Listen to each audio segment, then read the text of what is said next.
What is a solar eclipse?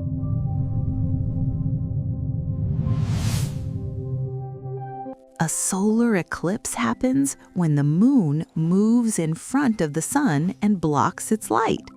The moon comes between the sun and the earth, so the day becomes a little darker for a short time. Sometimes the moon covers all the sun, and sometimes it covers only part of it. Solar eclipses do not happen often. They happen only when the sun, moon, and earth line up just right.